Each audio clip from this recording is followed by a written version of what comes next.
ये कहना चाहता हूँ कि जो उपकरण हम लोगों ने बनाया है वो सिद्ध हुआ है और छात्रों के लिए उपयोगी है।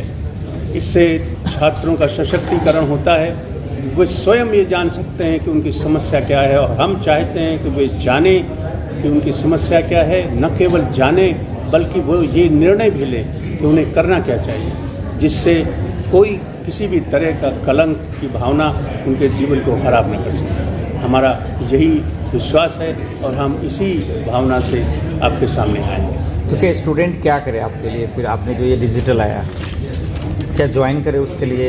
जब भी वो चाहे ये उनकी यूनिवर्सिटी को दिया जाएगा, और हम अपेक्षा करते हैं कि यूनिवर्सिटी हर क्लास में जाके इसके बारे में बातें करेंगे। अच्छा। और जो भी छात्र चाहें वे इस पे जाके इंटरनेट पे जाके ऐप डाउनलोड कर सकते हैं और टेस्ट कर सकते हैं, या यूनिवर्सिटी खुद, बहुत से हमारे कलीग हैं जो यूनिवर्सिटी में वाइस चांसलर हैं, एडमिनिस्ट्रेटर्स हैं, उन्होंने हमें कहा है कि ये अच्छा होगा कि हम पूरे क्लास की सारे लोगों का परीक्षण इस ऐप के द्वारा कर सकेंगे। हमारे कलीग हैं, वाइस चांसलर हैं विक्रांत यूनिवर्सिटी में, इनके साथ हमारा समझौता हुआ है।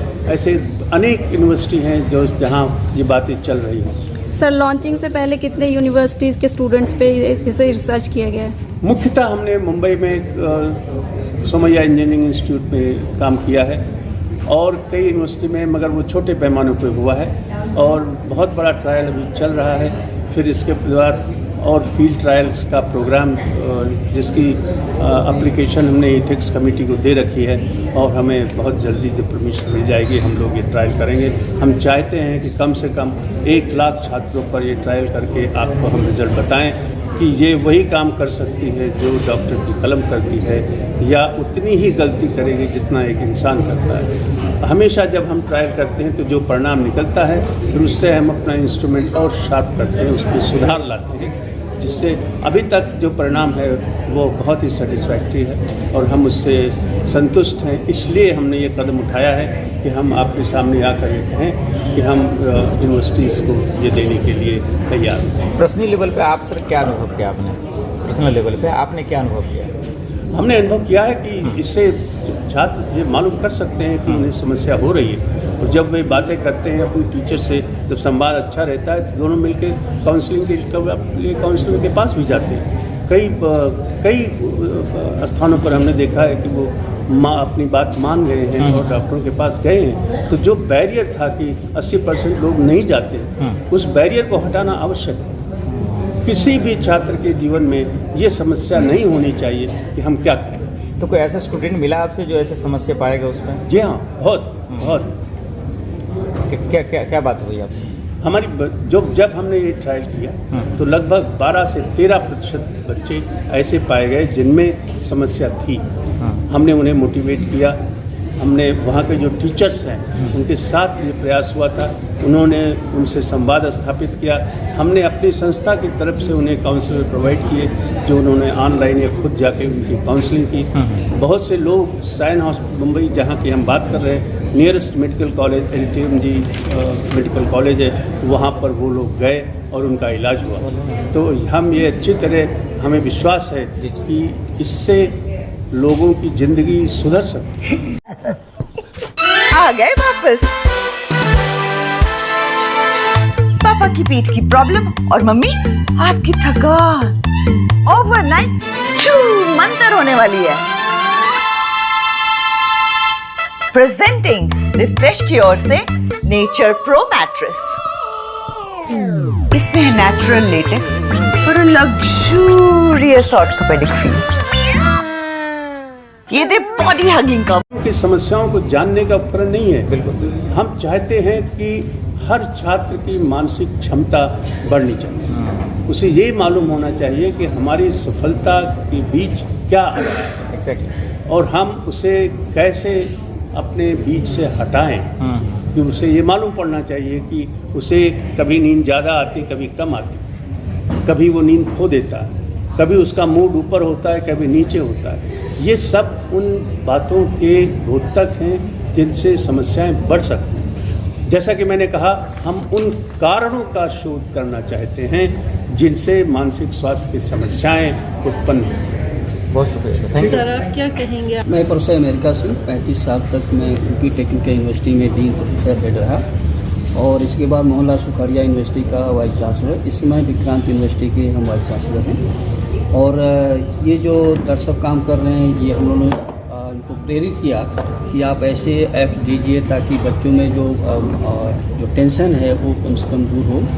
और आपसे बताएं कि यूनिवर्सिटी की सबसे बड़ी समस्या इस समय बच्चों की मेंटल हेल्थ के लेकर के हम लोग इस पर काफ़ी काम भी कर रहे हैं, लोगों से सपोर्ट भी ले रहे हैं।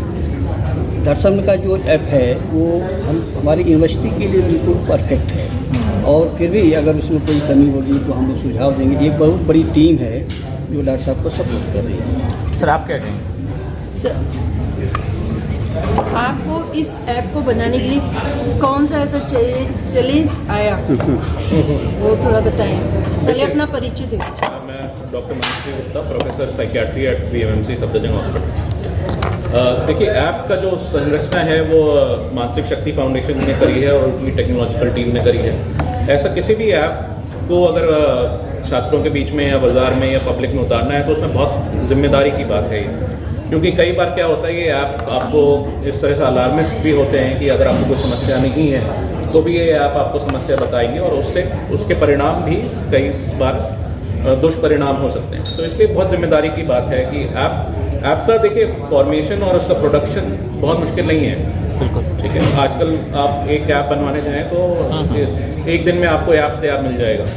बट यहाँ पे एक मेडिकल डिवाइस की बात हो रही है, क्योंकि यहाँ पे हम मेंटल हेल्थ असेसमेंट कर रहे हैं, मानसिक जो अवस्था है उसका असेसमेंट कर रहे हैं, तो इसमें जिम्मेदारी बहुत लगती है। एग्जैक्टली। तो इसलिए जो ऐप है उसका वैलिडेशन होना बहुत ज़रूरी है, वो सबसे इम्पॉर्टेंट स्टेप है किसी भी इस तरह के ऐप का। तो वो हम कर रहे हैं, जैसा कि एक इंस्टीट्यूट में हम कर चुके हैं, इंजीनियरिंग इंस्टीट्यूट में, हम मेडिकल इंस्टीट्यूट में कर रहे हैं। इसके बाद हम यूनिवर्सिटी में जाएंगे। हमारी यूनिवर्सिटी से बात चल रही है, इंद्रप्रस्थ यूनिवर्सिटी है, उससे बात चल रही है और जल्दी ही हम MOU करके वहाँ पे भी ये ट्रायल करेंगे। तो जैसा कि डॉक्टर अमरीका ने भी पहले मेंशन किया था कि अलग अलग तरह के पॉपुलेशन में हम इसको टेस्ट करेंगे।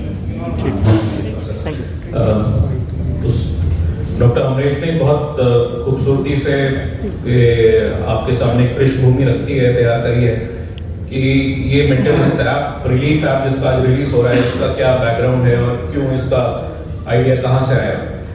जब भी कोई इस तरह का ऐप या डिवाइस या कोई भी दवाई अगर हम मार्केट करना चाहते हैं पब्लिक को या किसी को भी यूज के लिए देना चाहते हैं तो उसके बहुत स्ट्रिक्ट मापदंड हैं भारत में।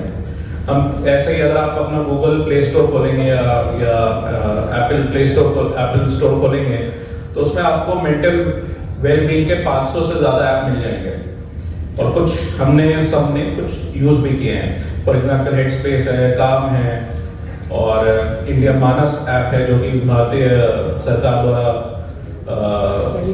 इशू किया गया है कुछ 2-3 साल पहले। तो इस तरह के बहुत सारे ऐप हैं, बट रिलीफ ऐप इस तरह से इन सब से थोड़ा सा हटके है, थोड़ा स्पेशल इसलिए है क्योंकि हम इनके साइंटिफिक स्टडी कर रहे हैं पहले। जैसा कि सर ने कहा कि मुंबई में इसका ट्रायल हो चुका है। यहाँ पे 4 इंस्टीट्यूट्स मिलके इसका फील्ड ट्रायल कर रहे हैं कि जो कन्वेंशनल तरीके हैं असेसमेंट के और मानसिक रोग ढूंढने के और पहचानने के, क्या ये ऐप उन मापदंडों पे खरा उतरता है क्या। तो उनसे कंपैरिजन कर रहे हैं। ये स्टडी है Safdarjung hospital, lady Hardinge institute, lady Hardinge medical college, GB Pant Maulana Azad medical college और RML हॉस्पिटल में चल रही है, दिल्ली में शुरू हो चुकी है अलग अलग स्टेज पे। इनके जो रिजल्ट हैं वो आने में करीब 6 महीने या साल भी लग सकता है, क्योंकि एक बहुत ही स्ट्रिक्ट मापदंड से ये कैरी आउट होते हैं जिसमें कोई भी डाउट की कोई गुंजाइश ना रहे। तो उसका एक छोटी कड़ी मैं हूँ, उसमें इन्वेस्टिगेटर हूँ और डॉक्टर शिव प्रसाद है लेडी हार्डिंग के, डॉक्टर पंकज वर्मा हैं सफदरजंग के, डॉक्टर बिस्वास हैं जीबी पंत के, डॉक्टर मीना चंद्रा हैं RML हॉस्पिटल के। तो ये हमारे को इन्वेस्टिगेटर साथी इन्वेस्टिगेटर्स हैं और जल्द ही जो इनका ट्रायल का रिजल्ट आएगा वो हम भारत सरकार की विभिन्न एजेंसियों को प्रेजेंट करके और इनका पूरा लाइसेंस लेके तभी हम पब्लिक में इसको उतारेंगे। अभी जो आज रिलीज हो रहा है ये यूनिवर्सिटी मॉड्यूल है, एक बीटा वर्जन है इस ऐप का, जो कि मानसिक शक्ति जो संगठन है वो यूनिवर्सिटीज को फ्री दे रहा है यूज करने के लिए। इट्स अ पब्लिक सर्विस कि स्टूडेंट्स का असेसमेंट हो सके मेंटल हेल्थ के मापदंडों पे, और कहाँ पे कमी है वो स्टूडेंट को एक रिपोर्ट इशू होगी। बहुत ही अच्छी कॉम्प्रिहेंसिव रिपोर्ट है, अभी हम उसकी चर्चा भी करेंगे, और क्या स्टेप ले सकते हैं स्टूडेंट्स और उनके परिजन कि उस समस्या का हल निकाला जा सके। सो सर को मैं फिर से धन्यवाद। क्या नहीं है, जो पेरेंटिंग जो एक प्रोसेस है उसकी अपनी अलग समस्याएं हैं, और ये उस समस्या से जुड़ी हुई समस्या है। हम पूरा इत्तेफाक रखते हैं जो आप कह रहे हैं, लेकिन ये विषय पेरेंटिंग के हिसाब से देखा जाना चाहिए कि इंटरनेट और मोबाइल फ़ोन, इस पर काफ़ी रिसर्च हुई है, बहुत कुछ हो रही है, बहुत सी गाइडलाइंस भी आई हैं, मगर लोग उसको मानेंगे या नहीं मानेंगे ये गाइडलाइंस बनाने वाले तो सुनिश्चित नहीं कर सकते। समाज में कौन सी प्रथा कब प्रचलित होगी, मार्केट की या टेक्नोलॉजी की क्या क्या बुराइयां हो सकती हैं या क्या अच्छाइयां हो सकती हैं, उससे इंसान का जीवन बच नहीं सकता। आवश्यकता इस बात की है कि जो भी पेरेंट्स हैं या होने वाले हैं वो पहले जाने कि उनकी ड्यूटीज़ क्या हैं, उनकी रिस्पॉन्सिबिलिटीज़ क्या हैं, और वो कैसे उसे निभा सकते हैं। आपसे अपील है, बस अपनी दया भाव की आदत को बदले। गुलाबी आंदोलन अनजान द्वारा भीख मांगने की प्रथा को समाप्त करने की राष्ट्रव्यापी मुहिम है। इसका उद्घाटन वर्ष 2018 में तत्कालीन दिल्ली सरकार के समाज कल्याण मंत्री ने किया था। भीख मांगना गैर कानूनी सहित अशोभनीय, अमानवीय और दुखदायी है। फिर भी हम अपने दया भाव के कारण अनजान भीख मांगने वाले को भीख देकर इनको भीख मांगने के लिए प्रोत्साहित करते हैं। हमारे दया भाव के कारण ही भीख मंगवाने वाले गिरोह नवजात बच्चों की चोरी करके विकलांग बनाकर उनसे भीख मंगवाने के लिए मजबूर करते हैं। इन नवजात बच्चों की चोरी होने से बचाने के लिए हमें अपने दया भाव की आदत को बदलना होगा। अगर आप किसी अनजान भीख मांगने वाले को भीख ना देने की शपथ लेते हैं तो आपको सम्मान के साथ साथ बहुत कुछ, बस शपथ लेकर तो देखें।